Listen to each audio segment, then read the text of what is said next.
अस्सलाम वालेकुम वरहमतुल्लाहि वबरकातुहू। उम्मीद है आप लोग सब खैरियत से होंगे। मैं भी अल्हम्दुलिल्लाह अल्लाह का लाख लाख शुक्र है सना खैरियत से। आज जिस वीडियो सुनने जा रहे हैं RH नेटवर्क चैनल का नाम है। इनके चैनल का लिंक मैं डिस्क्रिप्शन बॉक्स में दे दूँगा। आप लोगों के चैनल को सब्सक्राइब करिएगा और मेरी वीडियो ये पूरा एंड तक देखिएगा। आज की वीडियो बहुत ही इंपॉर्टेंट है और बहुत अच्छी वीडियो है। यजीद कौन था? ये इमाम हुसैन को जो करबला में जिसने शहीद किया वो यजीद था कौन? कब पैदा हुआ था, कब मरा था, कितनी बीमारी से मरा था, किस तरह तड़प तड़प के मरा था, पूरा वाक़या हम आज इस वीडियो के जरिए जानने की कोशिश करेंगे कि यजीद के बारे में, यजीद की पूरी कहानी के बारे में कि यजीद कौन था, ये किसकी औलाद थी, किसके नस्ल से थी, कब पैदा हुई थी, पूरा एक एक चीज़ इस वीडियो के जरिए हम लोग जानने की कोशिश करेंगे। तो वीडियो को जानने की कोशिश करिएगा, पूरा एंड तक देखिएगा। वीडियो अच्छी लगे तो शेयर भी करिएगा और मेरे चैनल पर नया हो तो सब्सक्राइब करिएगा और मेरी वीडियो को लाइक भी किया करिए। तो चलिए आइए बिना देरी के वीडियो स्टार्ट करते हैं। उसके बाद जानने की कोशिश करते हैं कि यजीद के बारे में पूरी कहानी सुनते हैं इस वीडियो के जरिए से।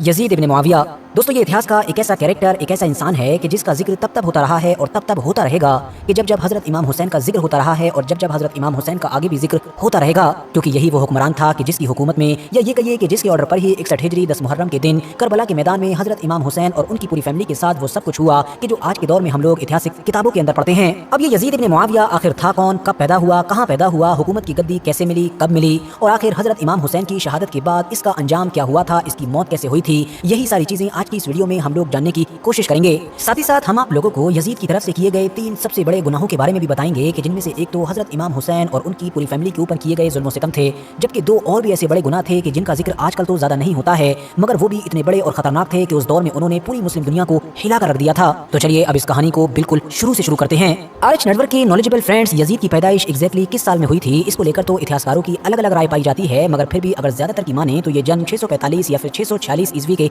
करीब में हुआ था और इस्लामिक कैलेंडर के हिसाब से 25 हिजरी में। तो आप कह सकते हैं कि यजीद की पैदाइश नबी अलैहिस्सलाम के इस दुनिया से चले जाने के लगभग 13 से 15 साल के बाद हुई थी। ये पैदाइश आज के दौर के सीरिया के इलाके में हुई थी और यहीं पर ही यजीद की परवरिश हुई और यजीद के वालिद का नाम था हजरत अमीर मुआविया, जो दरअसल नबी अलैहिस्सलाम के एक सहाबी हुआ करते थे। साथ ही साथ इन्हीं को ही मुस्लिम हिस्ट्री का सबसे पहला बादशाह भी माना जाता है। याद रहे कि मैं यहाँ पर खलीफा का नहीं बल्कि बादशाह का लफ्ज इस्तेमाल कर रहा हूँ। आगे जाकर जब 680 ईस्वी में हजरत अमीर मुआविया का इंतकाल हुआ तो फिर गद्दी यजीद ने संभाली और इस तरह से वो सल्तनत बनु उमैया का दूसरा हुक्मरान बना। मुस्लिम इतिहास में ये पहली बार हुआ था कि जब किसी को हुकूमत नस्ब की वजह से, यानी बेटा भाई वगैरह होने की वजह से मिली थी, ना कि काबिल होने की वजह से, वरना उससे पहले जितने भी खलीफा चुने गए थे वो सब लोगों के मशवरे के बाद और उनकी काबिलियत को देखकर चुने गए थे। वैसे तो जैसे ही यजीद के गद्दी संभालने की चर्चाएं शुरू हुई थी वैसे ही बहुत सारे लोगों ने इस बात की मुखालिफत करना शुरू कर दी थी, मगर फिर बाद में धीरे धीरे वक्त के साथ या तो बहुत सारे लोगों की जबानों को तलवार के डर से खामोश करवा दिया गया या फिर बहुत सारे लोगों ने खुद ही मसलहत के तहत अपनी जबानें बंद कर ली थी। वो चंद गिने चुने लोग कि जिनकी जबानें कभी बंद नहीं हुई या बंद करवाई नहीं जा सकी, उनमें सबसे ऊपर नाम तो नवासे रसूल हजरत इमाम हुसैन इब्न अली का है और जबकि एक दूसरा नाम हजरत अब्दुल्ला इब्न जुबैर का है। अपनी आखिरी सांस तक की गई इसी मुखालिफत का ही नतीजा था कि फिर हजरत इमाम हुसैन के साथ करबला के मैदान में वो दर्दनाक और जालिमाना वाकया हुआ कि जिसको पढ़कर आज भी हम लोगों की रूह कांप जाती है। ये वाकया 10 मुहर्रम 61 हिजरी या अगर इंटरनेशनल कैलेंडर के हिसाब से बात करें तो 10 अक्टूबर 680 ईस्वी के दिन हुआ था और हजरत इमाम हुसैन और उनकी फैमिली के ज्यादातर लोगों को इस तरह से बेबसी की हालत में जालिमाना तरीके से शहीद करना ही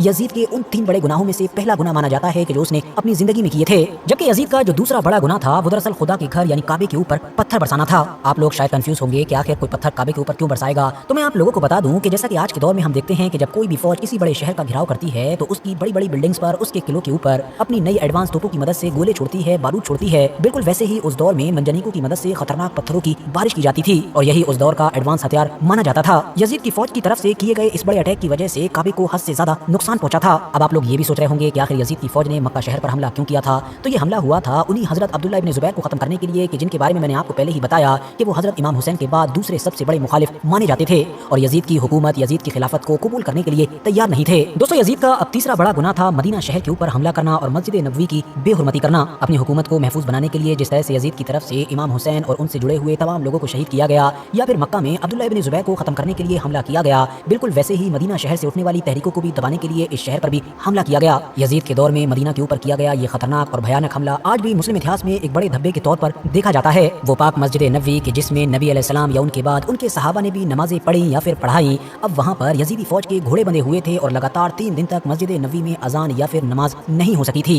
घोड़ों ने गंदगी फैलाई, उनकी लीद या फिर उनके पेशाब वगैरह वहाँ के मेंबर पर पड़े। मदीना शहर में खूब लूटमार मचाई गई। ये लूटमार 3 दिन तक चली, जिसमें 4000 से लेकर 10,000 के करीब लोग शहीद हुए, जिसमें ज्यादातर लोग तो सहाबी थे। मदीना जैसे पाक शहर की पाक औरतों के साथ क्या सलूक किया गया था, इस चीज का अंदाजा तो आप इसी बात से लगा सकते हैं कि बहुत सारे हिस्टोरिकल एविडेंसेस से ये बात क्लियर होती है कि यजीदी फौज की मदीना की औरतों के ऊपर की गई ज्यादती की वजह से बाद में लगभग 1000 के करीब औरतें हामला हो गई थी, यानी कि पेट से हो गई थी। मगर दोस्तों एक सच ये भी है कि 680 ईस्वी में गद्दी पर बैठने वाला यजीद 683 ईस्वी में ही, मतलब सिर्फ और सिर्फ 3 साल के बाद ही इस दुनिया से चला गया था।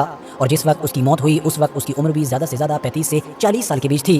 और उसकी इसी अचानक मौत की वजह से ही मक्का पर हमला करने वाली उसकी फौज भी अब्दुल्ला इब्न जुबैर को खत्म करने में कामयाब नहीं हो पाई थी, और उसको न चाहते हुए भी यजीद की मौत की खबर सुनते ही अपनी राजधानी वापस लौटकर जाना पड़ा था। अब यजीद की मौत एग्जैक्टली किस तरह से हुई थी, इसको लेकर इतिहासकारों में अलग अलग राय पाई जाती है। कुछ ने लिखा है कि करबला के वाकये के कुछ वक्त के बाद ही यजीद एक बड़ी ही खतरनाक बीमारी का शिकार हो गया था, जिसमें वो पेट के दर्द और आंतों में जख्म की वजह से एक मछली की तरह तड़पा करता था। उसको पानी दिया जाता था, वो जब भी तड़पता था और पानी के बगैर भी तड़पता था। बिस्तर पर पड़े यजीद को जब आखिरी वक्त में अपनी मौत का लगभग यकीन हो गया था, तो उसने अपने बड़े बेटे जिसका नाम मुआविया इब्न यजीद था उसको अपने पास बुलाया और उससे सल्तनत के मामलात के बारे में कुछ कहना ही चाहता था कि उसका वो बड़ा बेटा बहुत तेजी के साथ चिल्लाया और बड़े ही हिकारत के अंदाज से उसने अपने बाप की पेशकश को ये कहते हुए ठुकरा दिया कि मैं उस तख्तो ताज को कैसे कबूल कर सकता हूँ कि जिसके ऊपर आले रसूल के खून की छींटे मौजूद हों। वैसे तो यजीद के बड़े बेटे यानी कि मुआविया इब्न यजीद के बारे में बात करना अपने आप में एक बड़ा टॉपिक है कि जिस पर हम लोग किसी दिन एक सेपरेट वीडियो बनाएंगे। बस आप लोगों की कंफ्यूजन को दूर करने के लिए इतना बताता चलूं कि यजीद के वालिद का नाम भी हजरत मुआविया था और उसने अपने वालिद की निस्बत से ही अपने बेटे का नाम भी मुआविया ही रखा था।